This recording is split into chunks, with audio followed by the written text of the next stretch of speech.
ሰላም ጤና ይስጥልን ወደ በሀገር ውስጥና በውጭ የምትገኙ ቤተሰቦቻችን ከገበታ ሚዲያ የዕለቱን አበይት ዜናዎችንና ትኩስ መረጃዎችን ይዘንላችሁ ቀርበናል። አብራችሁን ቆዩ። በቅድሚያም ዋና ዋናዎቹን የህወሓት ወታደሮች በራያ አላማጣ ጥቃት እየፈጸሙ መሆኑ ታወቀ። ታጣቂዎቹ በተለይ በአካባቢው ባሉ የኦርቶዶክስ እምነት መምህራን ላይ ያነጣጠረ እርምጃ ስለመውሰዳቸው የገበታ ሚዲያ ምንጮች ተናግረዋል። በሌላ በኩል የትግራይ ኦርቶዶክስ ቤተ ክርስቲያን አክሱም ከዚህ በኋላ ቅድስት ከተማ ተብላ እንድትጠራ ወስኛለሁ ማለቱ እያነጋገረ ነው። ይህም የትግራይ ሀገር የመሆን እንቅስቃሴ አካል ነው ተብሎለታል። እናስደምጣችኋለን። በአዲስ አበባ ጀነራሎች የተሳተፉበት ጥብቅ ወታደራዊና ፖለቲካዊ ስብሰባ ተደረገ። ስብሰባው ህወሓትን የተመለከተ ሲሆን አስገራሚና አስደንጋጭ ሀሳቦች የተሰነዘሩበትም ሆኗል። ከነዚህ መሃል የህወሓት የጦር መሪዎችና ፖለቲካዊ አመራሮች ላይ ያነጣጠረ የአየር ጥቃት ይፈጸም የሚለው አንዱ ነው። ከሳምንት በፊት ጀነራል ሳሞራ የኑስ ብልጽግና የህወሓት መሪዎች ላይ ያነጣጠረ ጥቃት እንዲሰነዝር ጥያቄ አቅርበው እንደነበረ ሲታወስ፣ በዚህ ጉዳይ ላይ ጀነራሎቹ መክረው የትግራይ ወጣት ሳያልቅ የህወሓትን ጀነራሎች በድሮንና ጀት ለመልቀም ውሳኔ ማሳለፉ ታውቋል። አነጋጋሪውን መረጃ ይዘነዋል። ከካሜራዎች እይታ ርቆ የተካሄደውና የቀጠናውን የፖለቲካ ካርታ ሊቀይር የሚችል አንድ ሚስጥራዊ ስብሰባ ዓለም አቀፍ ትኩረትን ስቧል። ጠቅላይ ሚኒስትር አብይ አህመድና የጎረቤት ሀገራት ከፍተኛ ተወካይ በተገኙበት በሁለቱ ጎረቤት ሀገራት መካከልም የጦርነት ደመና ባንዣበበበት ከባድ ወቅት በዝግ በሮች በስተጀርባም ተመክረዋል። በክስና በጥርጣሬ የታጀበው የሁለቱ ሀገራት ግንኙነት በዚህ ድንገተኛ ሽምግልና አዲስ ምዕራፍ ይከፈት ይሆን? ጥንቅራችን ምላሽ አለው።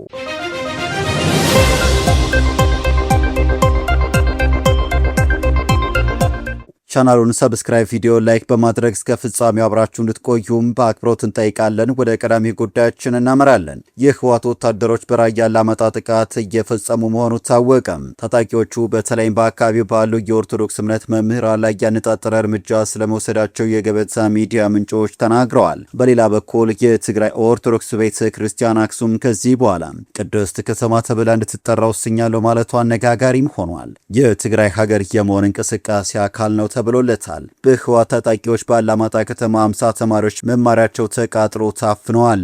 በአካባቢው የህወሓት ታጣቂዎች የሚወስዱት መጠነ ሰፊ እርምጃም ቀጥሏል። የ5 ኪሎን ሲኖዶስ አልቀበልም የሚለው አቋም የያዙት አካላትም ትናንት ሌሊት ለቅዳሜ አጥቢያ በአላማጣ ከተማ የኪዳነ ምህረት ቤተ ክርስቲያን የአብነት ተማሪዎች ላይ ጥቃትም ፈጽመዋል። የራያ አላማጣ ከተማ ኪዳነ ምህረት ቤተ ክርስቲያን 50 የአብነት ተማሪዎች በህወሓት አርሚ 24 ታጣቂዎች ታፍነው መወሰዳቸውም የገበታ ሚዲያ ምንጮች ተናግረዋል። የአብነት ተማሪዎች በህወሓት ታጣቂዎች በሌሊት የታፈኑት በቤተ ክርስቲያኒቷ ቅጥር ግቢ ውስጥ የተቋቋመ የአብነት ትምህርት ቤት ጎጆዎች ከተቃጠሉ በኋላ ነው። በአካባቢው የሰፈረው የህወሓት አርሚ 24 ሌሊት 6 ሰዓት ላይ ወደ ቤተ ክርስቲያኒቷ ቅጥር ግቢ ውስጥ ገብቶም ጥቃቱን እንደፈጸመው ምንጮቻችን ነግረውናል። በቤተ ክርስቲያኗ የአብነት ተማሪዎች ላይ የአፈናና የመማሪያ ጎጆ ማውደም ጥቃት የፈጸመው መንበረ ሰላማን አልተቀበላችሁም የሚል ነው።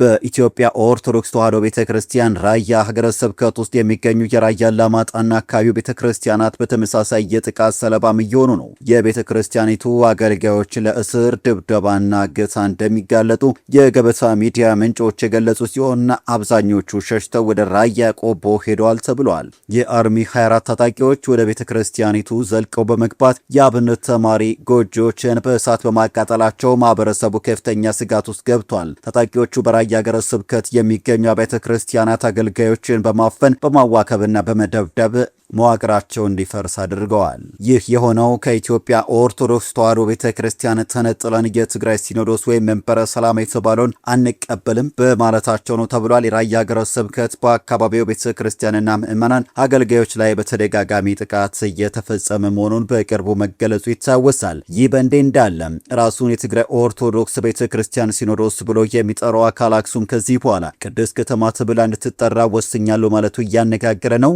ይህም የትግራይ ሀገር የመሆን እንቅስቃሴ አካል ነው ተብሎለታል። የትግራይ ኦርቶዶክስ ተዋሕዶ ቤተክርስቲያን ሲኖዶስ ባደረገው ጉባኤ የጥንታዊቷ አክሱም ከተማ ቅድስት አክሱም ጽዮን ከተማ እንዲሆን መወሰኑን አስታውቋል። ቤተክርስቲያኗ ይህንን ውሳኔ ተከትሎ በከተማዋ እንደ መጠጥና ጫት ያሉ ሽያጭን ተግባራት ላይ ክልከላ እንዲጣል እንደምትፈልግ እንዲሁም የቅድስና ምልክት እንድታሳይ የሚያደርጉ ሕጎችን እያወጣች መሆኑም ተገልጿል። በቀጣይ መረጃችን በአዲስ አበባ ጀነራሎች የተሳተፉበት ጥብቅ ስብሰባ ተደረገ። ስብሰባው ህወሓትን የተመለከተ ሲሆን አስገራሚና አስደንጋጭ ሀሳቦች የተሰነዘሩበትም ሆኗል። ከእነዚህ መሃል የህወሓት የጦር መሪዎችና ፖለቲካዊ አመራሮች ላይ ያነጣጠረ የአየር ጥቃት ይፈጸም የሚለው አንዱ ነው። ከሳምንት በፊት የቀድሞ የኢትዮጵያ ኤታማዦር ሹም የነበሩ ጀነራል ሳሞራ የኑስ ብልጽግና የህወሓት መሪዎች ላይ ያነጣጠረ ጥቃት እንዲሰነዝር ጥያቄ አቅርበው ነበረ። በዚህ ጉዳይ ላይም ጥብቅ ውይይት በአዲስ አበባ ስለመደረጉ በስብሰባው ላይ የተሳተፉ ምንጮች ተናግረዋል። የትግራይ ተወላጅ ጀነራሎችና ፖለቲከኞች በህወሓት አመራሮች ላይ የተጠና እርምጃ ስለሚወስዱበት ጉዳይ በአዲስ አበባ ሲመክሩም ውለዋል። በህወሓት አመራሮች ላይ እርምጃ እንዲወሰድ ለፌዴራል መንግስት በተደጋጋሚ ጥያቄ ሲያቀርቡ የነበሩት ጀነራሎች ዛሬም በህወሓት አመራሮች ላይ ያነጣጠረ ጥቃቶች እንዲፈጽሙ ጥያቄም ሲያቀርቡ ተደምጠዋል። በቆላና መስኖ ሚኒስቴር በዶክተር አብርሃም በላይ የተመራው ይህ መድረክ ጀነራሎች፣ የፖለቲካ ፓርቲ አመራሮች፣ ባለሀብቶችና የሚዲያ ባለሙያዎች የተገኙበት ነበረ። ዶክተር አብርሃም በላይም የመሩት ስብሰባም ትኩረቱ በትግራይ ክልል በተፈጠረው ወቅታዊ ውጥረት መሆኑን የመድረኩ ታዳሚ ምንጮችም ይገልጻሉ። በመድረኩ ላይ የተሳተፉ የትግራይ ተወላጆችም የጦር አመራሮች ወንጀለኛ ባሏቸው የህወሓት አመራሮች ላይ በአስቸኳይ እርምጃ እንዲወሰድ ጠይቀዋል። ጦርነቱ የማይቀር ከሆነ ሰላምን የሚያውኩና ወንጀለኛ ናቸው ባሏቸው አካላት ላይ ያነጣጠረ ጥቃት እንዲፈጸም ምክረ ሀሳብ አቅርበዋል። በህወሓት አመራሮች ላይ ያነጣጠረ ጥቃት እንዲፈጸም የጠየቁት ጀነራሎች ማንነት በውል አልተጠቀሰም። በመድረኩ ላይ ከተሳተፉት ጀነራሎች መካከል የቀድሞ መከላከያ ሰራዊት ጠቅላይ ኤታማዦር ሹም ጀነራል ሳሞራ የኑስና የቀድሞ የመከላከያ ከፍተኛ ጀነራል ዮሐንስ ገብረ መስቀል ይገኙበታል። ወዲህ ደግሞ በደብረ ጽዮን ገብረ ሚካኤል የሚመራው ቡድን የጊዜ አስተዳደሩም ማት ሙሉ ለሙሉ እንዲቀየር ትዕዛዝ ሰጥቷል። በመላው ትግራይ የሚገኙ ወረዳዎችና ከተሞች የጀነራል ታደሰ ወረደን ጊዜ አስተዳደር ማታም በአስቸኳይ እንዲቀይሩና እንዳይጠቀሙም ታዟል። አዲሱ የደብረ ጽዮን አስተዳደር በሁሉም የትግራይ ወረዳዎችና ከተሞች ሁሉም መስሪያ ቤቶች የትግራይ ክልል ጊዜ አስተዳደር የሚለውን ማህተም ጥቅም ላይ እንዳይውል ያገደ ሲሆን በምትኩ አዲሱ ማህተም የትግራይ ብሔራዊ ክልላዊ መንግስት የሚል ሆኖ የማህተም መቀየር እርምጃ በአስቸኳይ እንዲተገበርም ወስኗል። ሚያዝያ 30 2018 ጀምሮ ከማንኛውም ይፋ ደብዳቤ ቀደም ሲል በነበረው ጊዜ አስተዳደር በሚለው ማህተም መጠቀም የተከለከለ ሲሆን ይህ እርምጃ የጀኔራል ታደሰን ጊዜ መንግስት ሙሉ በሙሉ የማክሰምና አዲሱን የህወሓት መንግስት ዋነኛ አካል የማድረግ ተብሎለታል። በቀጣይ መረጃችን መሪዎቹ ፊት ለፊት ተገናኙ። ከካሜራዎች እይታ ርቆ የተካሄደው አንድ ምስጢራዊ ስብሰባ ዓለም አቀፍ ትኩረትን ስቧል። ጠቅላይ ሚኒስትር አብይ አህመድ እና የጎረቤት ሀገር ከፍተኛ ተወካይ በተገኙበት በሁለቱ ጎረቤት ሀገራት መካከል የጦርነት ደመና ባንዣበበበት ከባድ ወቅት በዝግ በሮች በስተጀርባ ተመክሯል። በቀጠናው እየተባባሰ የመጣውን ዲፕሎማሲያዊ ውጥረት ለማርገብ ያለመው ይህ ስብሰባ በጅቡቲ ተካሂዷል። የሱዳን ሽግግር ሉዓላዊ ምክር ቤት ምክትል ሊቀመንበር ማሊካ ጋርና ጠቅላይ ሚኒስትር አብይ አህመድ በጅቡቲው ፕሬዝዳንት ኢስማኤል ኦማር ጌሌ አደራዳሪነት ተገናኝተው ተወያይተዋል። ይህ ስብሰባ በካርቱምና በአዲስ አበባ መካከል ያለው ግንኙነት እጅግ በሻከረበትና የቃላት ጦርነት በበረታበት ወቅት የተካሄደ መሆኑ ልዩ ትኩረት እንዲሰጠው አድርጎታል። ሁለቱ መሪዎች ፊት ለፊት መነጋገራቸው በሁለቱ ሀገራት መካከል የተደቀነውን የደህንነትና የዲፕሎማሲ ስጋት በውይይት ለመፍታት የተያዘ የመጀመሪያው ቁልፍ እርምጃ ተደርጎ ተወስዷል። የግንኙነቱ አስፈላጊነት የመጣው በቅርቡ ሱዳን በኢትዮጵያ ላይ ካቀረበችው ጠንከር ያለ ክስ በመነሳት ነው። የሱዳን ባለስልጣናት ኢትዮጵያ ግዛቷን ለድሮን ጥቃቶች እንዲውል ፈቅዳለች ሲሉ መክሰሳቸው የሚታወስ ሲሆን በተለይም በካርቱም ዓለም አቀፍ አውሮፕላን ማረፊያና በሌሎችም ስልታዊ ስፍራዎች ላይ ለተፈጸሙ ጥቃቶች አዲስ አበባን ተጠያቂ አድርገዋል። እንደ ሱዳን ኒውስ ዘገባ ከሆነ ካርቱም የውጭ ኃይሎች ለፈጣን ድጋፍ ሰጪ ኃይሎች ወይም አርኤስኤፍ ወታደራዊና ሎጂስቲካዊ ድጋፍ እያደረጉ ነው በሚል ድምጿን ከፍ አድርጋ ስታሰማም ቆይታለች። ይሁን እንጂ የኢትዮጵያ መንግስት የቀረበው ክስ መሰረተ ቢስ መሆኑን በመግለጽ ከአጎራባች ሱዳን ጋር ላላት መልካም ግንኙነት ቁርጠኛ መሆኗን በማሳወቅ ክሱን በጽኑ ውድቅ አድርገውታል። በጅቡቲ ውይይት የተጀመረው የዲፕሎማሲ መስመር በሁለቱ ሀገራት መካከል ያለውን አለመግባባት ለመቀነስ ትልቅ ተስፋ ተጥሎበታል። በአሁኑ ወቅትም የሱዳንና የኢትዮጵያ ግንኙነት በሱዳን ውስጥ ባለ የእርስ በርስ ጦርነት፣ በድንበሩ ውዝግቦችና በቀጠና ፖለቲካ ትኩሳቶች ምክንያት እጅግ ስሱ ምዕራፍ ላይ ይገኛል።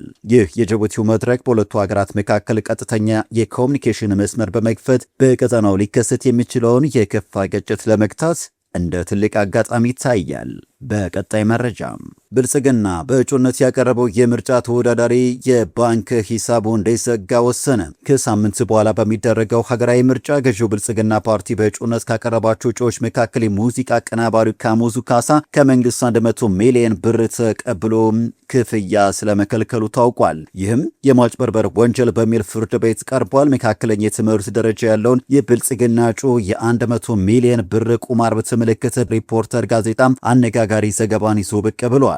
ከ3 ሳምንት በኋላ በሚደረገው ምርጫ ገዢው ብልጽግና ፓርቲ አነጋጋሪ ግለሰቦችን በእጩነት ማቅረቡ ይታወቃል። ከነዚህም መሃል በሙዚቃ ስራዎች የሚታወቀው ካሙዙ ካሳ ተጠቃሽ ነው። መካከለኛ የትምህርት ደረጃ ባለቤት የሆነው የካሙዙ የሙዚቃ አቀናባሪው በ100 ሚሊዮን ብር ማጭበርበር ተከሶ የባንክ ሂሳቡም ታግዷል።